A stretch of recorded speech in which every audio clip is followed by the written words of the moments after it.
कितना है प्यारा। साथ तुम्हारा प्रभु कितना है प्यारा। मिल गई मंजिल, मिल गया किनारा, मिल गया किनारा। साथ तुम्हारा प्रभु कितना है प्यारा। साथ तुम्हारा प्रभु।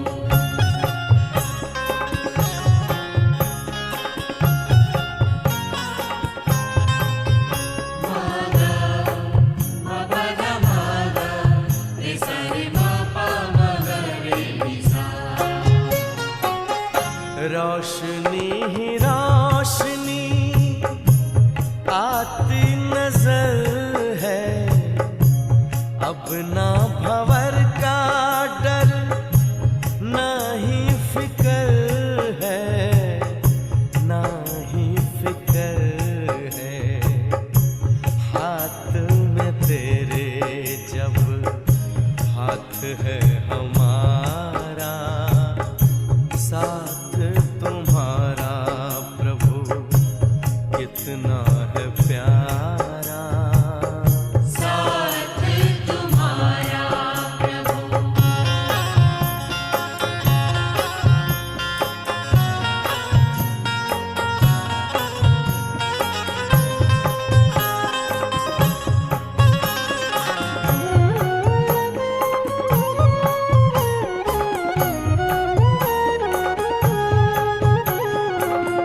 किसको खबर है कौन साथ है हमारे, जिसकी नजर से चलते चांद और तारे, चांद और तारे।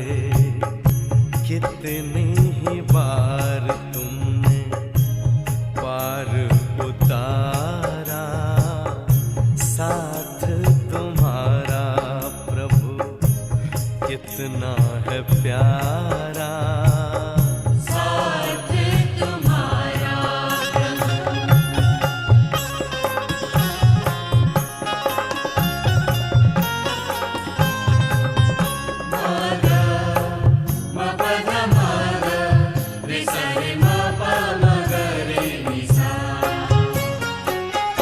अपना गगन अब तो अपनी जमीन है, तू मिल गया तो फिर हमें क्या कमी है, हमें क्या कमी है।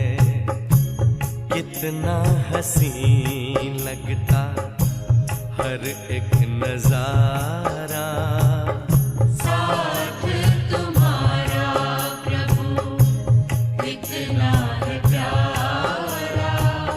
साथ तुम्हारा प्रभु कितना है प्यारा। मिल गई मंजिल, मिल गया किनारा, मिल गया किनारा। साथ तुम्हारा प्रभु कितना है प्यारा। साथ तुम्हारा प्रभु कितना है प्यारा। साथ तुम्हारा प्रभु कितना है प्यारा।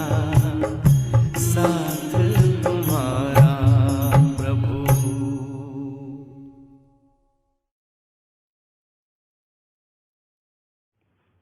ओम शांति। 21 अप्रैल सन 2022। प्यारे बाप दादा के मधुर महावाक्य। मीठे बच्चे, बाप की याद में रहना ये बहुत मीठी मिठाई है जो दूसरों को भी बांटते रहो, अर्थात अलिफ और बे का परिचय देते रहो। प्रश्न: स्थायी याद में रहने की सहज विधि क्या है? उत्तर, स्थायी याद में रहना है तो देह सहित जो भी संबंध है उन सब को भूलो। चलते फिरते, उठते बैठते याद में रहने का अभ्यास करो। अगर योग में बैठते लाल बत्ती भी याद आई तो योग टूट जाएगा, स्थायी याद रह नहीं सकेगी। जो कहते कोई खास बैठकर योग कराए, उनका योग भी लग नहीं सकता। गीत रात के राही थक मत जाना।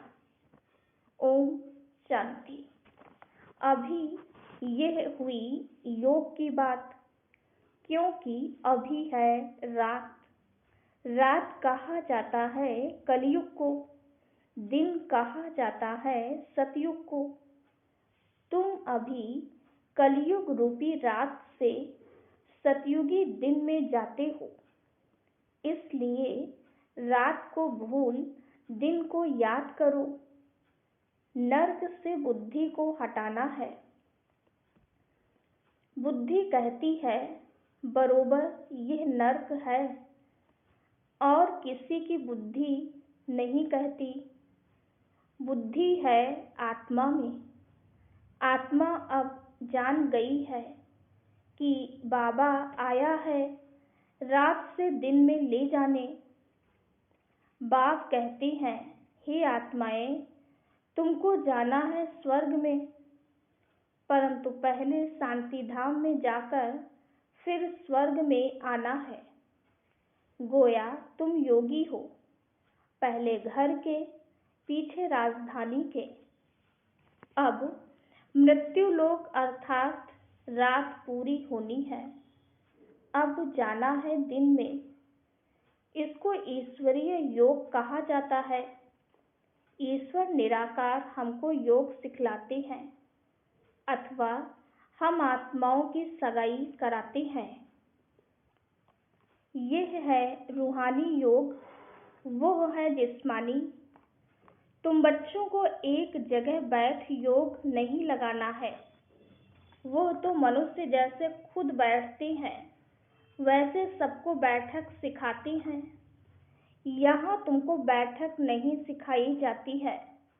हाँ, सभा में कायदे से बैठना है, बाकी योग में तो कैसे भी बैठें, चलते फिरते सोते भी लग सकता है। आर्टिस्ट योग में रह चित्र बना सकते हैं। शिव बाबा जिनसे योग लगाते हैं उनका चित्र बनाते हैं। जानते हैं ये हमारा बाबा निराकारी दुनिया परम धाम में रहते हैं। हम भी वहाँ के रहवासी हैं। हम आत्माओं को जाना है। ये बुद्धि में चलते फिरते रहना चाहिए। ऐसे नहीं कि मुझे तपस्या में बिठाओ, योग कराओ, ये कहना भी रॉन्ग है। बुद्धू ऐसे कहेंगे। बच्चे लौकिक बाप को खास बैठकर याद करते हैं क्या? बाबा बाबा करते ही रहते हैं, कभी भूलते ही नहीं हैं। छोटे बच्चे और ही जास्ती याद करते हैं, मुख चलता ही रहता है। यहाँ पारलौकिक बाप क्यों भूल जाता है? बुद्धि योग क्यों टूट पड़ता है? मुख से बाबा बाबा कहना भी नहीं है। आत्मा जानती है बाबा को याद करना है। अगर खास बैठने की आदत है तो योग सिद्ध ना हो सके। यह ईश्वरीय योग तुमको स्वयं ईश्वर सिखला रहे हैं। योगेश्वर कहते हो ना, तुमको ईश्वर ने योग सिखाया है कि मुझ बाप को याद करो। ऐसे नहीं, जब मुझे दीदी योग में बिठाती है तो मजा आता है। उनका योग कब स्थायी नहीं रह सकेगा। समझो हार्ट फेल की तकलीफ हो जाती है तो उस समय कोई योग में बिठाएगा क्या? यह तो बुद्धि से याद करना है। मनुष्य जो भी योग सिखलाते हैं वो है रॉन्ग। योगी कोई भी इस दुनिया में है नहीं। यूं तो किसको भी याद करो तो वो भी योग हुआ। आम अच्छा लगता है तो उनसे योग लग जाता है। लाल बत्ती अच्छी लगती है तो वो याद आएगी तो उनसे भी योग हुआ। परंतु यहाँ तो देह सहित देह के जो भी संबंध हैं उन सब को भूल मुझ एक के साथ योग लगाओ, तब तुम्हारा कल्याण होगा और तुम विक्रमाजीत बन जाएंगे। बाप ही आकर सदगति का रास्ता बताते हैं। बाप के बिगर कोई भी सदगति दे न सके। बाकी सब हैं दुर्गति का रास्ता बताने वाले। स्वर्ग कहा जाता है सदगति को और मुक्ति धाम जहाँ हम आत्माएं रहती हैं वो है घर। इस समय सभी को दुर्गति में पहुंचाने वाली है मनुष्य मत। निराकार बाप आकर सदगति देते हैं, फिर आधा कल्प हम सदगति में रहते हैं। वहाँ भगवान से मिलने व मुक्ति जीवन मुक्ति पाने लिए दर दर भटकते नहीं हैं। जब रावण राज्य शुरू होता है तब दर दर ढूंढना शुरू करते हैं, क्योंकि हम गिरने लग पड़ते हैं। भक्ति को भी शुरू होना ही है। तुम जानते हो अभी हम शरीर को छोड़ फिर शिवालय में जाएंगे। सतयुग है बेहद का शिवालय, इस समय है वैश्यालय। यह बातें याद करनी पड़ती हैं। शिव बाबा को याद नहीं करेंगे तो वो योगी नहीं भोगी ठहरा। तुम किसको सुनने के लिए कहते हो तो कहते हैं हम 2 वचन सुनेंगे। अब 2 वचन तो बहुत नामी ग्रामी है। मन मना भव मध्याजी भव। मुझे याद करो और वर्षे को याद करो। इन 2 वचनों से ही जीवन मुक्ति मिलती है।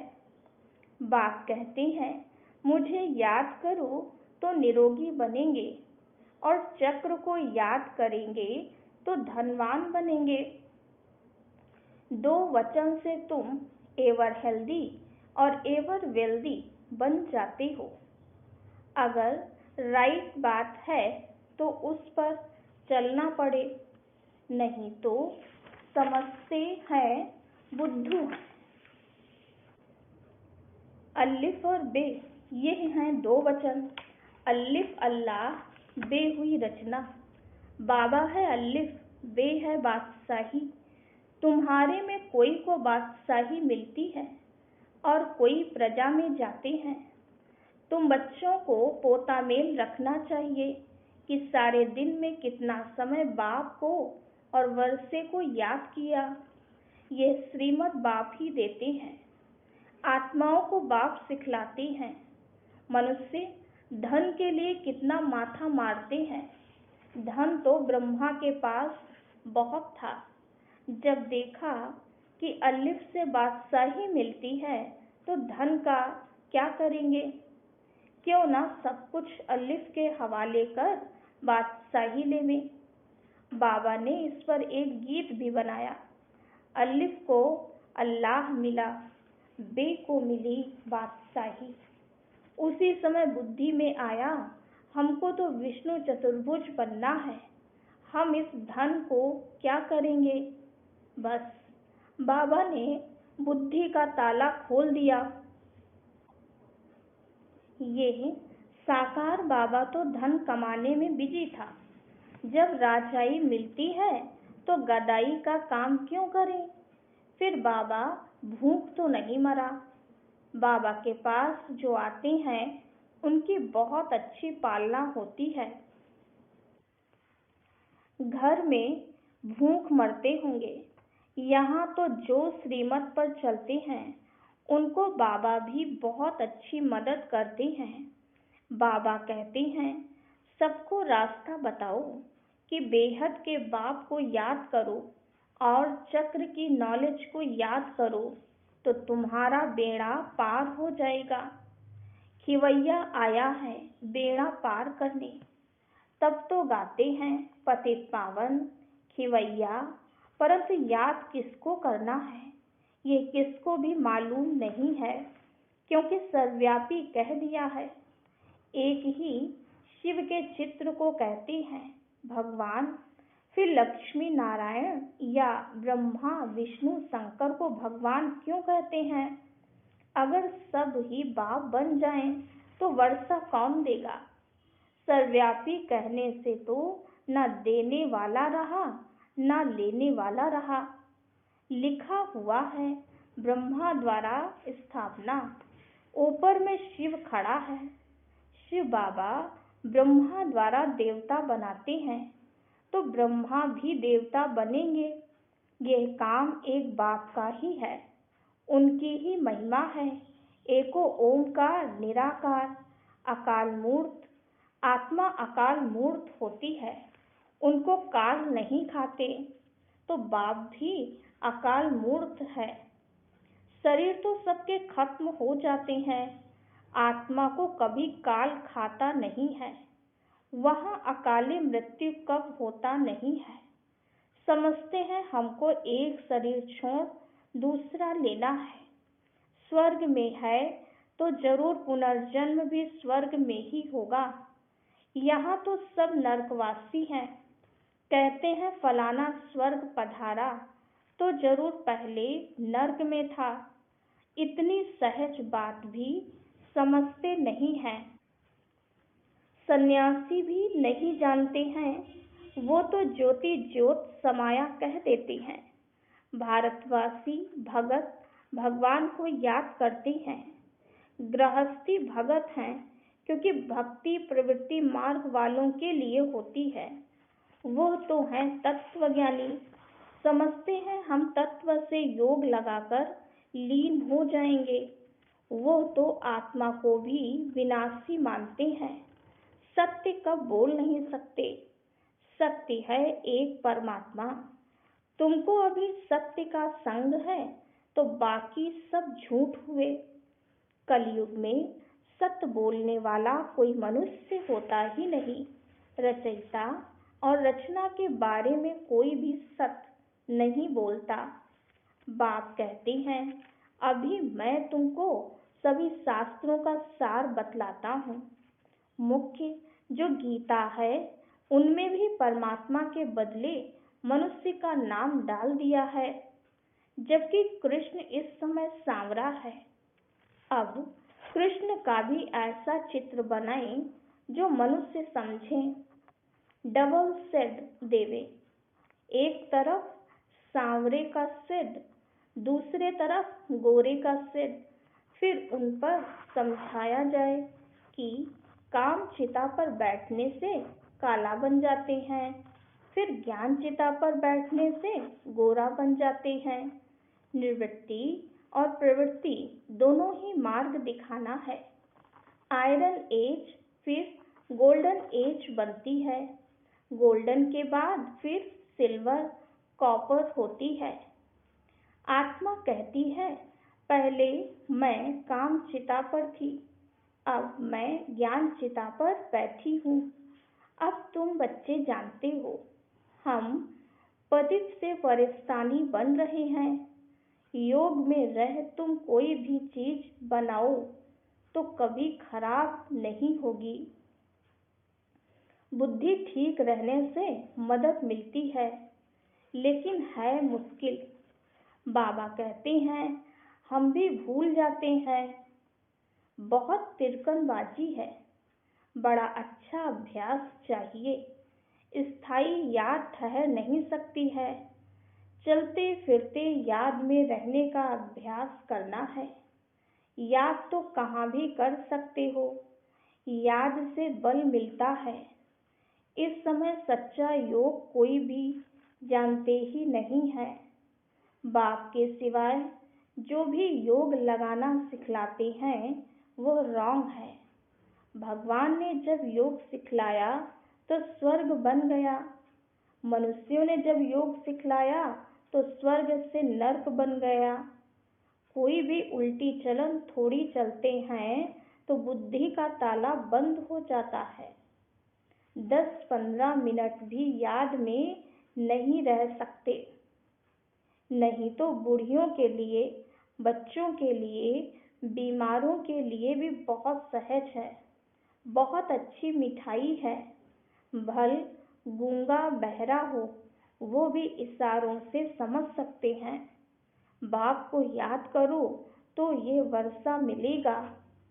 कोई भी आए तो बोलो हम आपको रास्ता बताते हैं। बेहद के बाप स्वर्ग के रचयिता से स्वर्ग के सदा सुख का वर्षा कैसे मिलता है।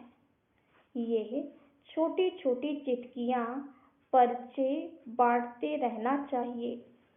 दिल में बहुत उमंग रहना चाहिए। कोई भी धर्म वाला आए तो हम ऐसे समझाएं। बाप कहते हैं ये देह के सब धर्म छोड़ मुझे याद करो तो विकर्म विनाश होंगे।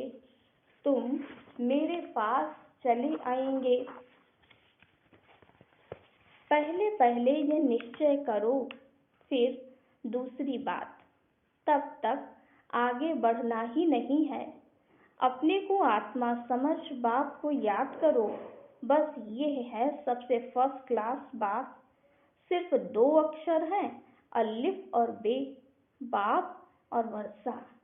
अच्छा, मीठे मीठे सिकीलधे बच्चों प्रति माता पिता बाप दादा का याद प्यार और गुड मॉर्निंग। रूहानी बाप की रूहानी बच्चों को नमस्ते। हम रूहानी बच्चों की रूहानी बाप दादा को याद प्यार गुड मॉर्निंग और नमस्ते। धारणा के लिए मुख्य सार। पहली पॉइंट, अपना सब कुछ अलिफ के हवाले कर बेबादशाही लेनी है। पोता मेल रखना है कि बाप और वर्षे की कितना समय याद रही। दूसरी पॉइंट, कोई भी उल्टी चलन नहीं चलनी है। स्थायी याद में रहने का अभ्यास करना है। वरदान, सर्व शक्तियों द्वारा हर कंप्लेन को समाप्त कर कंप्लीट बनने वाले शक्तिशाली आत्मा भव। अंदर में अगर कोई भी कमी है तो उसके कारण को समझकर निवारण करो। क्योंकि माया का नियम है कि जो कमजोरी आप में होगी उसी कमजोरी के द्वारा वह आपको माया जीत बनने नहीं देगी। माया उसी कमजोरी का लाभ लेगी और अंत समय में भी वही कमजोरी धोखा देगी। इसलिए सर्व शक्तियों का स्टॉक जमा कर शक्तिशाली आत्मा बनो और योग के प्रयोग द्वारा हर कंप्लेन को समाप्त कर कंप्लीट बन जाओ। यही स्लोगन याद रहे, अब नहीं तो कब नहीं। स्लोगन, शांति और धैर्यता की शक्ति से विघ्नों को समाप्त करने वाले ही विघ्न विनाशक हैं। ओम शांति। मातेश्वरी जी के अनमोल महावाक्य। अपना असली लक्ष्य क्या है? पहले पहले ये जानना जरूरी है कि अपना असली लक्ष्य क्या है। वो भी अच्छी तरह से बुद्धि में धारण करना है। तब ही पूर्ण रीति से उस लक्ष्य में उपस्थित हो सकेंगे। अपना असली लक्ष्य है, मैं आत्मा उस परमात्मा की संतान हूँ। असूल में कर्मातीत हूँ। फिर अपने आप को भूलने से कर्म बंधन में आ गई। अब फिर से वो याद आने से, इस ईश्वरीय योग में रहने से अपने किए हुए विकर्म विनाश कर रहे हैं, तो अपना लक्ष्य हुआ मैं आत्मा परमात्मा की संतान हूँ। बाकी कोई अपने को हम सो देवता समझ उस लक्ष्य में स्थित रहेंगे तो फिर जो परमात्मा की शक्ति है वो मिल नहीं सकेगी और न फिर तुम्हारे विकर्म विनाश होंगे। अब यह तो अपने को फुल ज्ञान है, मैं आत्मा परमात्मा की संतान कर्मातीत हो भविष्य में जाकर जीवन मुक्त देवी देवता पद पाएंगे। इस लक्ष्य में रहने से वो ताकत मिल जाती है। अब ये जो मनुष्य चाहते हैं, हमको सुख शांति पवित्रता चाहिए, वो भी जब पूर्ण योग होगा तब ही प्राप्ति होगी। बाकी देवता पद तो अपनी भविष्य प्रारब्ध है, अपना पुरुषार्थ अलग है और अपनी प्रारब्ध भी अलग है, तो ये लक्ष्य भी अलग है। अपने को इस लक्ष्य में नहीं रहना है कि मैं पवित्र आत्मा आखिरी परमात्मा बन जाऊंगी, नहीं, परंतु हमको परमात्मा के साथ योग लगाए पवित्र आत्मा बनना है। बाकी आत्मा को कोई परमात्मा नहीं बनना है। अच्छा, ओम शांति।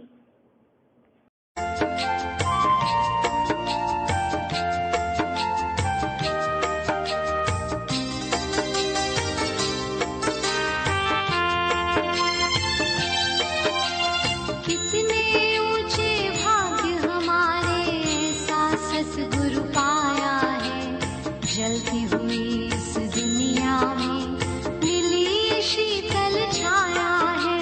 कितने ऊंचे भाग्य हमारे ऐसा सतगुरु पाया है।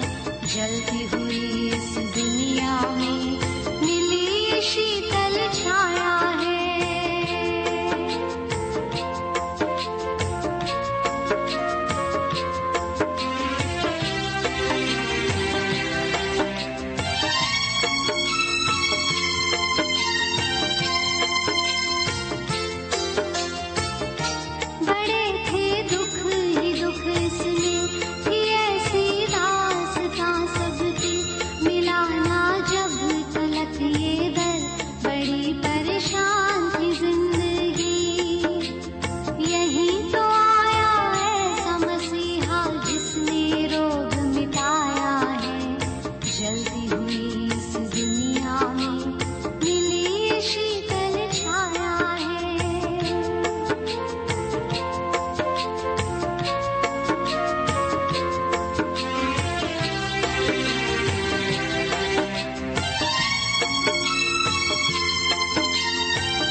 करुणा बरसाए जाते